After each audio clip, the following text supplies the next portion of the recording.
কে জিতবে, গুজরাট নাকি চেন্নাই? দুটি দল কিন্তু টেবিলের সেম পজিশনে আছে। কোন হিসাবে? 7টা ম্যাচ খেলে 3টা জয়, অন্যদিকে 7টা ম্যাচ খেলে 3টা জয়। তার মানে কি আজকে যে দল জয়লাভ করবে তার কিন্তু 4টা জয় দিয়ে টেবিলে একটু ভালো পজিশনে চলে যাবে। দুটো দলের জন্য আজকে খেলাটা খুবই গুরুত্বপূর্ণ। তবে আপনাকে তো কমেন্টস করে জানাতে পারেন যে কোন দলের পাল্লা আজকে ভারী, কি কারণে পাল্লা ভারী, এমনকি আজকের দিনের সেরা খেলোয়াড় কে হতে পারে, সেটা কিন্তু আপনারা কমেন্টস করে জানাতে পারেন। আপনারা যদি একটু খেয়াল করে দেখেন, চেন্নাই মুম্বাইকে মুম্বাইয়ের মাটিতে 103 রানে হারাইছে। একবার করে চিন্তা করা যাচ্ছে যে মুম্বাই এতটা বাজি খেলবে, চেন্নাই এতটা ভালো খেলবে। আপনি খেয়াল করে দেখেন, সঞ্জু স্যামসন যাকে ট্রেড করে নিয়ে আসছিল তারা, এবছর কিন্তু তিনি 2টা সেঞ্চুরি করতে পারছেন। 3টা ম্যাচ চেন্নাই জয় পেয়েছে, এর মাঝখানে ওনার 2টা সেঞ্চুরি আছে, এমনকি আরেক ম্যাচে ওনার 40 আছে। মানে কি ওনার কন্ট্রিবিউশন ছাড়া কিন্তু চেন্নাই জয়লাভ করতে পারতেছে না। আপনার কাছে মনে হতে পারে তাদের দলে বোলিং দুর্বল, কারণটা কি? অনেক বলার কিন্তু ইনজুরিতে পড়ে গেছে, অনেক ব্যাটসম্যানও ইনজুরিতে পড়ে গেছে। আপনি খেয়াল করে দেখেন সিএসকে কোন ধরনের চাপে আছে, এমনকি ছিল। কারণটা কি? যেখানে মহেন্দ্র সিং ধোনি কবে খেলবেন না খেলবেন সেটার কোনো ক্লিয়ারিটি নেই। আয়ুষ মাত্রে দলের মধ্যমণি ছিলেন, তিনি ইনজুরি কবলে পড়ে গেছেন। খলিল আহমেদ যে কিনা দেশি বলারদের মাঝখানে সর্বশ্রেষ্ঠ ছিলেন, তিনি ইনজুরি কবলে পড়ে গেছেন। একটা সময় নাথান এলিস ছিল তাদের ডেথ বোলিং অপশন, কিন্তু টুর্নামেন্ট শুরু হওয়ার আগেই তিনি ছিটকে পড়ে গেছেন। কিন্তু এরপর কিন্তু তারা হাল ছাড়তেছে না। কি কারণে? তাদের মিডল অর্ডার বলেন, তাদের লোয়ার অর্ডার বলেন, এমনকি টপ অর্ডার বলেন, মোটামুটি ভালোই খেলতে পারতেছে। এ না হলে তো তারা মুম্বাইয়ের মাটিতে 103 রানে হারাতে পারতো না। এখন যদি আজকের ম্যাচ তারা জয় পেতে চায় তাহলে তারা কি করতে পারে সেটা হচ্ছে আলোচনা বিষয়। অন্যদিকে গুজরাট কি করতে পারে? গুজরাট হয়তোবা ওল্ড ট্রেডিশনাল ক্রিকেট খেলার চেষ্টা করতেছে। আরসিবির সাথে তারা যে একটা খেলা খেলছে, লজ্জাজনক হার হারছে ভাই। আমার এক পর্যায়ে মনে হচ্ছিল গুজরাট আজকে দুর্দান্ত খেলতে পারবে, কারণ কি সাই সুদর্শন 54 বলে 100 করতে পারছে। আপনি যদি 2টা সেঞ্চুরিকে পাশাপাশি রাখেন, 57 বলে সেঞ্চুরি করতে পারছিলেন সঞ্জু স্যামসন, অন্যদিকে 54 বলে আপনি 100 করতে পারছেন আরসিবির মাটিতে। কিন্তু ওই ইনিংসটাকে খুবই স্লো মনে হচ্ছে। কারণটা কি? আপনি যখন আগে ব্যাটিং করতেছেন আর আপনার দিকে যখন উইকেট পড়তেছে না, তখন কিন্তু আপনার 54 বলে 100টাকে খুবই স্লো মনে হবে। আপনি খেয়াল করে দেখেন, যখন সঞ্জু 57 বলে 101 রান করতে পারছে, লাস্ট বলে 4 মারে আপনি 100 করছেন, তখন কিন্তু মনে হচ্ছিল ইনিংসটা দুর্দান্ত। এমনকি ওই দিন কিন্তু প্রমাণিত হয়েছে তিনি খুব ভালো খেলছেন। কারণটা কি? অপর প্রান্ত থেকে কিন্তু উইকেট পড়তেছিল, কিন্তু গুজরাটের কিন্তু উইকেট পড়তেছিল না। যখন আপনার 12 ওভার 4 বলে 128 রানে আপনার প্রথম উইকেটের পতন ঘটে, তখন কিন্তু আপনাকে ধরে রাখতে হবে যে আপনি অবশ্যই কিন্তু যে কোনো মূল্যে 230 থেকে 240 এর মাঝখানে আপনি ইনিংসটা সামাল দিবেন। কিন্তু না, আপনি কোনো রকমে 200 করতে পারছেন, তাও আবার জ্যাসন হোল্ডারের অনবদ্য কিছু 4 ছক্কার বিনিময়। আদারওয়াইজ কিন্তু 190 কোটি টাকা কিন্তু আপনি সমাপ্ত হয়ে যান। তাইলে আপনি যাদের প্রতি দম্ভ ছিল, আপনাদের ক্যাপ্টেন শুভমন গিল, আপনি বুঝতে পারতেছেন শুভমন গিল যে টি20 সার্কিট থেকে কেন ছিটকে পড়ে গেছেন। তিনি যেভাবে খেলতে পারছেন 120টা স্ট্রাইক রেট, তিনি সম্ভবত 27 রান বলে 30-32 রান করতে পারছেন, এটা কোনোভাবেই টি20 সাথে যায় না।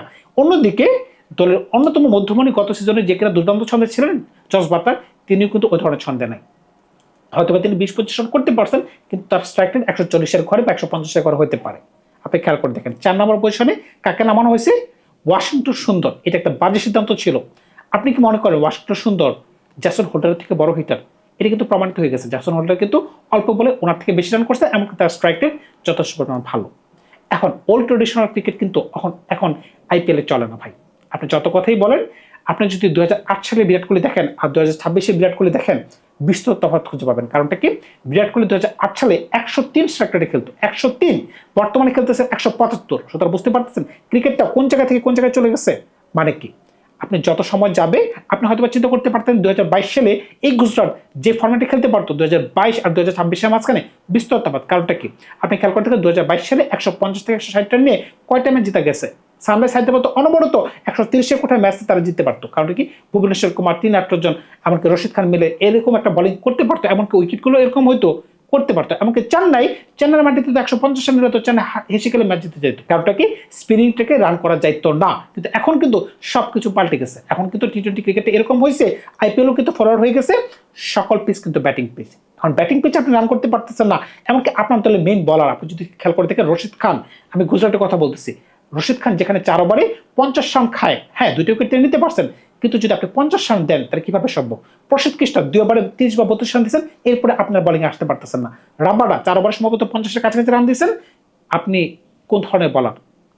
খেয়াল করে দেখেন প্রত্যেকটা বলার। মোহাম্মদ সিরাজ 4 ওভারে কোঠা পূরণ করতে পারে নাই। তার মানে কি? গুজরাটের দলের সমস্যা আছে। যেহেতু ব্যাটিং আপনার সমস্যা, বোলিং আপনার সমস্যা, তাহলে আপনি কিভাবে ভালো করতে পারেন?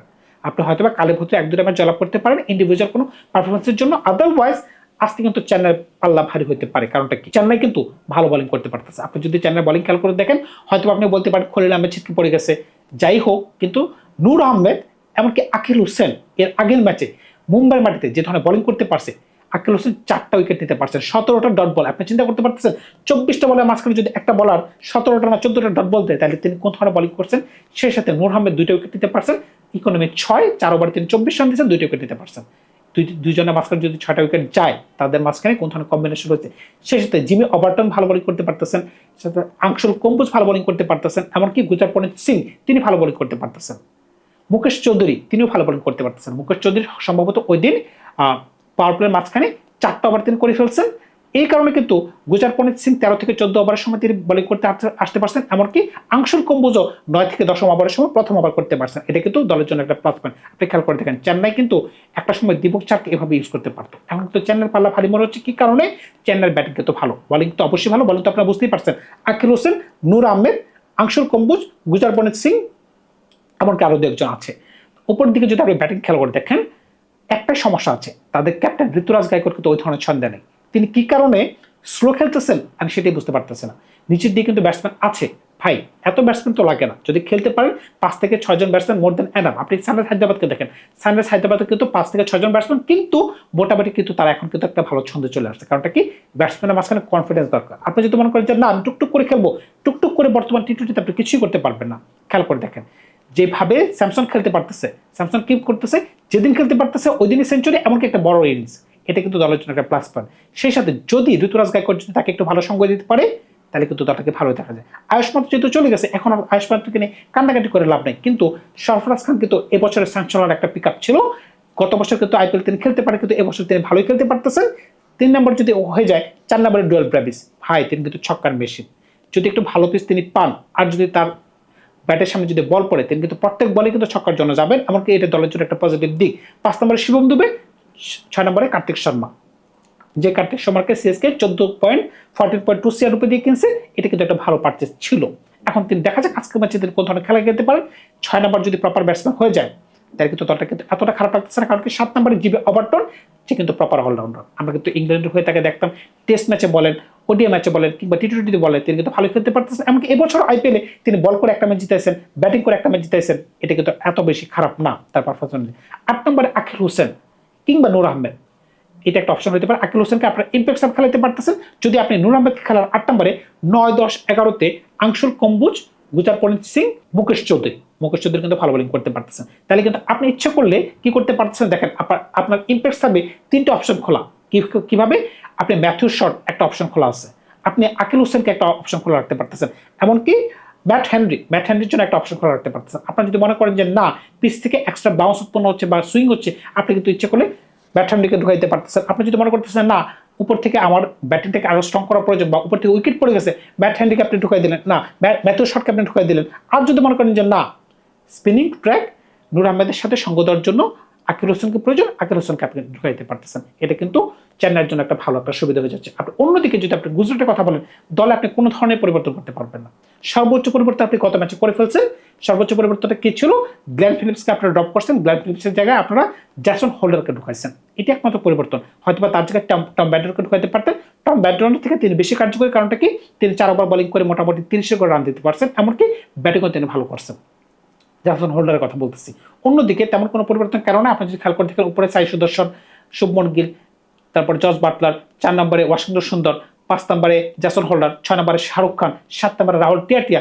এই যে ব্যাটসম্যানগুলো শাহরুখ খান, রাহুল টিয়াটিয়া, তারা কিন্তু কোনো ধরনের ছন্দে নেই। এই সকল কারণে কিন্তু দলটা একটু বাড়তি চাপে থাকে। যখন 12 ওভারে তাদের রান কিন্তু মোটামুটি ভালো ছিল, কিন্তু নিচের দিকে যে রাহুল টিয়াটিয়া, শাহরুখ খান, তারা যে ভালো খেলতে পারতেছে না, এই কারণে কিন্তু উপর সারির ব্যাটসম্যানগুলো একটু চাপে থাকে, এমনকি তারা বিশেষ করে 4 ছক্কা মারতে যায় না। আপনি পাঞ্জাবের দিকে দেখেন, পাঞ্জাব যখন একটা ভালো স্টার্ট পায়, প্রিয়াংশ শেয়ার, প্রভসিমরন সিং, কপার কুনলি, তারা যখন একটা ভালো স্টার্ট আনতে পারে, নিচের দিকে ব্যাটসম্যানরা কারা নামতেছে আপনি খেয়াল করে দেখেন। শ্রেয়াসার নামতেছে, শশাঙ্ক সিং নামতে পারতেছেন, নেহাল বেদারা নামতে পারতেছেন, মার্কো স্টনেস নামতে পারতেছেন, মার্কো ইয়ানসন নামতে পারতেছেন। এসবের কারণে কিন্তু নিচের দিকে তারা কিন্তু খুবই ঝড়ো ইনিংস খেলতে পারে, যেটা অন্য কোনো দল, বিশেষ করে গুজরাট বলেন, রাজস্থান বলেন, তারা কিন্তু খেলতে পারতেছে না। ইভেন কলকাতা বলেন, কারণটা কি? তাদের এখানে দুর্বলতা আছে। কিন্তু বোলিং নিয়ে যে আপনি ওই ধরনের কোনো পরিবর্তন করবেন, কারণ কি বেঞ্চে ওই ধরনের কোনো বলার নেই। রশিদ খানকে আপনি খেলাতে হবে, রাবাডাকে আপনি খেলাতে হবে, মোহাম্মদ সিরাজকে আপনি খেলাতে হবে, প্রসিদ্ধ খেলাতে হবে। তারপরে হয়তোবা একজন বলার আছে কি জানি, মানব সুতর, ওনাকে খেলানো হয়েছে, তাকে আপনি খেলাইতে বাধ্য হইতে পারেন, কিংবা আপনি অন্য কোনো বোলিং যদি আপনার অপশনে থাকে তারপরে আপনি যাইতে পারেন। তবে দুটা দলকে যদি আপনি পাশাপাশি রাখেন, আজকে আমি অবশ্যই বলবো যে চেন্নাইয়ের পাল্লা ভারী। কারণটা কি, চেন্নাই আগের ম্যাচ জয়লাভ করছে, এমনকি দলটাকে এখন দেখতে ভালোই লাগতেছে। ধোনি এই ম্যাচে যুক্ত হয়ে যেতে পারেন, তখন কিন্তু কার্তিক শর্মা দল থেকে ছিটকে পড়ে যাবেন। তবে ধোনি ঢুকলে কিন্তু দলটাকে দেখতেই ভালো লাগবে। কারণটা কি, ধোনি একটা বড় প্লেয়ার, বড় প্লেয়ার যখন দলের সাথে যুক্ত হয়ে যাবেন, তিনি যে কোনো সময় দলের সাথে যুক্ত হয়ে যেতে পারেন। কারণ কি, আমরা কিন্তু ফুটেজ দেখতেছি তিনি কিন্তু নেটে ভালো ব্যাটিং করতেছেন। এখন নেটে ভালো ব্যাটিং করা আর ম্যাচের মাঝখানে ভালো ব্যাটিং করা মাঝখানে কিন্তু বিস্তর তফাৎ। ধন্যবাদ সবাইকে, ভালো থাকবে। আপনার নতুন কোনো গল্পে খুব শীঘ্রই হাজির হবো আপনাদের সাথে।